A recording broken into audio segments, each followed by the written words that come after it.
5 things you learn in college. And please don't actually take these seriously, this is mostly written as a joke.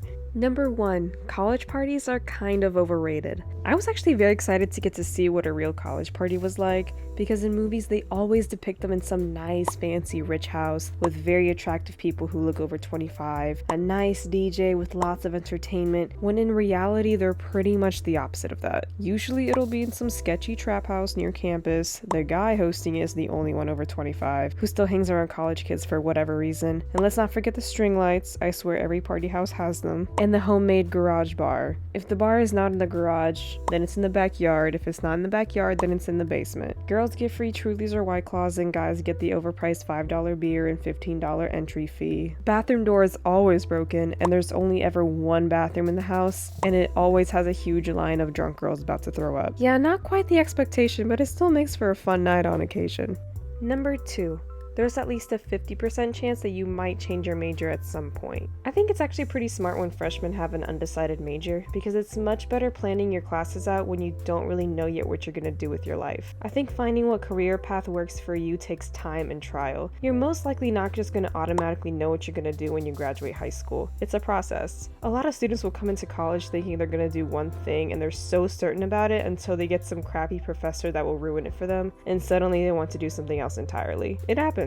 It happened to me actually, but I've always stayed within the category of art because it's just what always felt right to me. So yeah, don't feel bad if you decide you want to do something else. It's a very normal feeling, and it's better to do it sooner than later. Though I believe even doing it later down the line is okay. It just might take you a little bit longer to graduate, and that's alright too.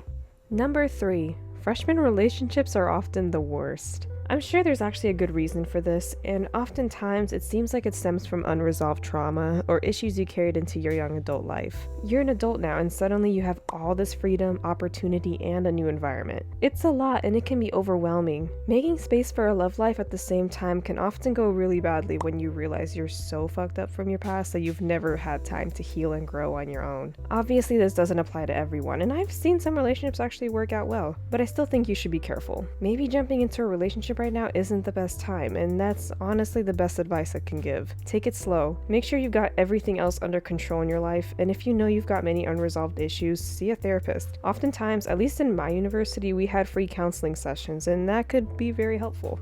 Number 4. School money isn't real money.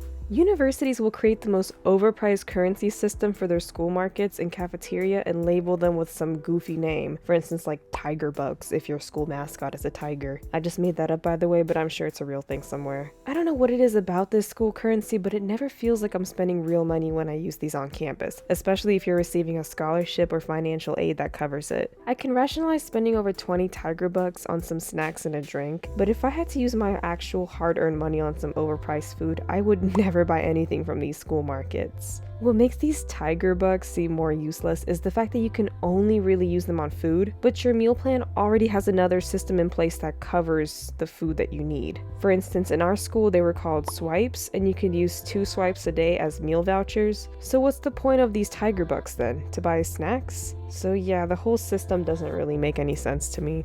Number 5. You should probably work off campus. Something about working on a school campus to me already feels a little bit odd, but I know it's a great solution for students who need a job but are limited to a walking distance. The problem with these campus jobs though is that oftentimes they take advantage of just that. Managers oftentimes talk to you like you're a student who doesn't know what they're doing, and they'll give you random stuff to do that has nothing to do with your actual job description. One good thing about campus jobs though is that they obviously work with your class schedule, and that is oftentimes how they promote their hiring process. But the thing they don't mention is that near or around campus, most of the time, jobs also work with your class schedule and will pay you more too. So if you're stuck at your dorm without a car, I'd still recommend you work off campus. But who knows, maybe this was just a problem at my school. Anyways, that's all I have for today. I actually had 5 more points, but I didn't want to make this video too long, so I'm probably gonna make a part 2, so stick around for that. And if you like this video, please check out my channel and subscribe for future content, and I will hopefully catch you guys in my next video.